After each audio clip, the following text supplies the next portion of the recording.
நம்ம பூஜை அறையில கண்டிப்பா எல்லாருடைய இல்ல பூஜை அறையிலையும் வைக்க வேண்டிய மிக முக்கியமான பொருள் அப்படின்னு வீட்டுல சுவாமிக்கு தீர்த்தம் வைப்போம் இல்லையா? அந்த தீர்த்த தண்ணி தயார் செஞ்சு இந்த சொம்புல ஊத்தி நம்ம இல்லங்கள்ல வைக்கும் பொழுது நல்ல ஒரு மாற்றம் நம்ம வீட்டுல வந்து தினம் நெய்வேத்தியம் வைப்போம். மகா நெய்வேத்தியம், சுத்த அன்னம் அப்படின்னு சொல்லுவாங்க.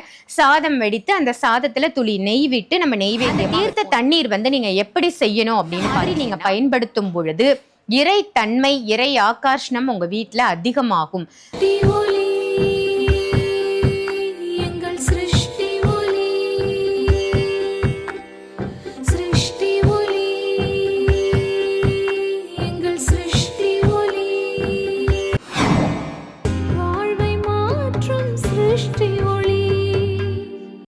சிருஷ்டி ஒளி சொந்தங்கள் அனைவருக்கும் அன்பான வணக்கங்கள்.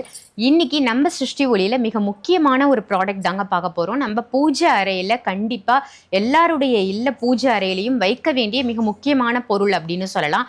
அதை பார்க்கறதுக்கு முன்னாடி நம்ம சிருஷ்டி ஒளி ஷாப் எங்க இருக்கு அப்படின்னு பார்த்தீங்கன்னா, புதுசா பார்க்கக்கூடிய நேயர்களுக்காக தாம்பரத்திலிருந்து செங்கல்பட்டு போற வழியில மறைமலை நகர்ல தான் நம்ம சிருஷ்டி ஒளி ஷாப் அமைஞ்சிருக்கு. மறைமலை நகர் GST ரோட்லயே அமைஞ்சிருக்கு. ஸோ நீங்க பஸ்ல வரீங்க அப்படின்னாலும் பஸ் ஸ்டாப்லேருந்து ரொம்ப பக்கம், ட்ரெயின்ல வந்தாலும் வாக்கபிள் டிஸ்டன்ஸ் தான். ஸோ உங்களுக்கு ரொம்ப ஈஸியா இருக்கும் நம்ம ஷாப். அதே மாதிரி ரொம்ப அதிகமான பரிகார பூஜை பொருட்கள் இருக்கக்கூடிய சென்னையிலேயே நம்பர் 1 ஷாப் அப்படின்னா அது நம்ம சிருஷ்டி ஒளி தான். எக்கச்சக்க ப்ராடக்ட்ஸ் இருக்குது. நீங்கள் இங்கே ஒரு முறை வந்து பார்த்தீங்கன்னா உங்களுக்கு தெரியும் என்ன மாதிரியான பொருட்கள்லாம் இருக்குது, ஒவ்வொரு பொருளோட தன்மை என்ன அப்படின்னு இங்கே இருக்கிறவங்க வந்து உங்களுக்கு ரொம்ப அழகாக எக்ஸ்பிளைன் பண்ணுவாங்க.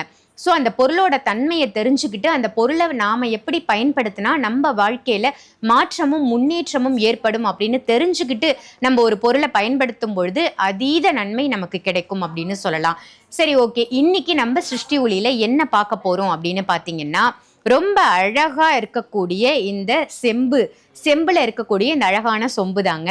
இதை நம்ம எதற்காக பயன்படுத்த போறோம் அப்படின்னு பார்த்தீங்கன்னா, நம்ம வீட்டில் சுவாமிக்கு தீர்த்தம் வைப்போம் இல்லையா? அந்த தீர்த்த தண்ணி தயார் செஞ்சு இந்த சொம்புல ஊற்றி நம்ம இல்லங்கள்ல வைக்கும் பொழுது நல்ல ஒரு மாற்றம் நம்ம வீட்டில் ஏற்படும். நல்ல பூஜை பண்ணி உரு கொடுத்து, மந்திர உரு கொடுத்து இந்த சொம்பு வந்து சிருஷ்டி ஒளியில நமக்கு கொடுக்குறாங்க. தீர்த்த தண்ணீர் எப்படி செய்யணும் அப்படின்றத நான் இப்போ உங்களுக்காக சொல்றேன்.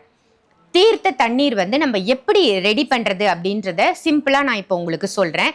அந்த தீர்த்த தண்ணி நீங்க செஞ்சு அதை இதுல விட்டு தினம் தினம் அந்த தண்ணியை வந்து நீங்க மாத்தணும். தினம் தினம் அந்த தண்ணீர் அழகா ரெடி பண்ணி இதுல வச்சு வீட்டுல உள்ளவங்க எல்லாரும் பருகும் பொழுதும், அதே மாதிரி இறைவனுக்கு தினம் தினம் தண்ணீர் வைக்கும் பொழுதும் நம்ம லைஃப்ல நிறைய மாற்றங்கள் ஏற்படும். நம்ம இறைவனுக்கு வந்து தினம் நெய்வேத்தியம் வைப்போம். மகா நெய்வேத்தியம், சுத்த அன்னம் அப்படின்னு சொல்லுவாங்க. சாதம் வெடித்து அந்த சாதத்துல துளி நெய் விட்டு நம்ம நெய்வேத்தியமா வைப்போம் இல்லையா?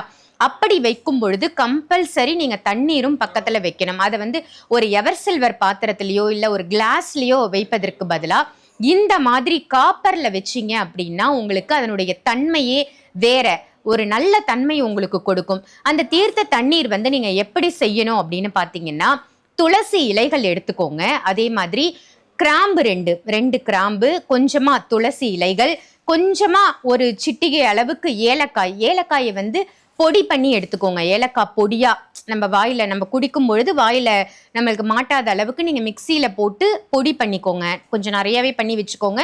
ஒரு சிட்டிகை நீங்க அதை வந்து இதுல சேர்த்தா போதும். அதே மாதிரி ஜாதிக்காய் மற்றும் ஜாதி பத்திரி, கொஞ்சமா பச்சை கற்பூரம், ரொம்ப நிறைய சேர்த்துறாதீங்க, கொஞ்சமா பச்சை கற்பூரம். இது எல்லாத்தையுமே ஒரு மிக்சி ஜார்ல போட்டு நல்லா பவுடர் பண்ணி ஃபைன் பவுடரா அரைச்சிக்கோங்க. அரைச்சிட்டு அந்த பவுடர்ல இருந்து நீங்க துளசி இலைகளை அரைக்க வேணாம், அதை தனியா வச்சுக்கோங்க. மற்ற நான் சொன்ன எல்லா பொருட்களையும் நீங்க வந்து ஒரு மிக்சி ஜார்லயோ இல்லை உங்களால இடிக்க முடியும் அப்படின்னா இடிச்சு கூட நல்லா ஃபைன் பவுடரா பண்ணிட்டு அந்த பவுடர்ல இருந்து ஒரு சிட்டிகை இல்லை 2 சிட்டிகை அளவுக்கு எடுத்து சுத்தமான நீர் எடுத்து அந்த நீர்ல வந்து அந்த 2 சிட்டிகை அந்த பவுடரை வந்து சேர்த்துருங்க. சேர்த்து நல்லா மிக்ஸ் பண்ணிட்டு துளசி இலைகளை ஒரு 4-5 இலைகளை பறித்து அதை நல்லா வாஷ் பண்ணி அந்த இலைகளையும் இதுல போட்டுட்டு நம்ம நெய்வேத்தியம் வைக்கும் பொழுது, இல்லை நெய்வேத்தியமே வைக்கல அப்படின்னாலும் இந்த தண்ணீரை தினம் தினம் இந்த சொம்புல ஊத்தி உங்க வீட்டு பூஜை அறையில வச்சிருங்க. இது வந்து அப்படியே ஒரு நாள் ஃபுல்லாக நீங்கள் மார்னிங் வைக்கிறீங்கன்னா ஈவினிங் வரைக்கும் இருக்கட்டும். நைட்டு உறங்க செல்வதற்கு முன்னாடி அந்த தண்ணீரை குடும்பத்தில் உள்ள எல்லாருமே நீங்கள் குடிக்கலாம். நீங்கள் உங்களுக்கு எவ்வளோ தேவையோ அந்த அளவுக்கு நீங்கள் பருகிட்டு மீதி இருக்கிற அந்த தண்ணியை வந்து அது வந்து தெய்வ ஆகர்ஷணம் நிறைந்த தண்ணியாக மாறிடும். அதை வீடு ஃபுல்லாக தெளிச்சு விடுங்க. நல்ல ஒரு நறுமணம் வரும். இந்த மாதிரி நீங்கள் தினமும் செய்யலாம், அல்லது வாரத்திற்கு 3 முறையும் செய்யலாம். அந்த மாதிரி நீங்கள் பயன்படுத்தும் பொழுது இறை தன்மை, இறை ஆகர்ஷணம் உங்க வீட்டில் அதிகமாகும். அதே மாதிரி நீங்க ஒரு நாள் இப்ப காலையில வைக்கிறீங்க, மறுநாள் எடுக்கிறீங்கன்னா இந்த தண்ணீர் வந்து அளவு வந்து குறையும். அப்போ தெய்வ சக்தி நம்ம இல்லத்துல நிறைஞ்சிருக்கு அப்படிங்கிறதையும் நம்மளால உணர முடியும். ஸோ இந்த சொம்போட ரேட் என்ன அப்படின்னு பாத்தீங்கன்னா, இது வந்து செப்பு சொம்பு, பியோர் காப்பர், அதோட டிசைனும் வருது பார்த்தீங்களா. 1200 இந்த சொம்போட ப்ரைஸு. ஸோ இதை வாங்கி நீங்கள் எல்லாரும் பயன்படுத்திக்கோங்க. ஜென்ரலாகவே நம்ம வீட்டில் வந்து காப்பர் சொம்பு, காப்பர் ஜார் இதெல்லாம் பயன்படுத்தி நம்ம அந்த தண்ணீரை குடிக்கும் பொழுது நல்ல ஒரு தன்மை, நம்ம உடலுக்கும் நல்லது, மனமும் ஒருநிலைப்பட்டு நமக்கு மனசும் அமைதியாக இருக்கும். ஸோ யாருக்கு இந்த சொம்பு வேணுமோ வீடியோவில் நம்பர் இருக்கு இல்லையா, அந்த நம்பருக்கு கால் பண்ணி புக் பண்ணிக்கோங்க. ஆன்லைன்லேயும் நீங்கள் வாங்கிக்கலாம்.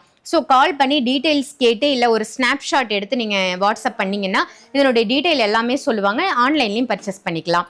இந்த ப்ராடக்ட் உங்கள் எல்லாருக்கும் யூஸ்ஃபுல்லான ப்ராடக்டாக இருந்திருக்கும்னு நினைக்கிறேன். இதே மாதிரி நம்ம சிருஷ்டி ஒளியில் வேற ஒரு நல்ல ப்ராடக்டோட உங்கள் எல்லாரையும் சந்திக்கும் வரை நன்றி, வணக்கம்.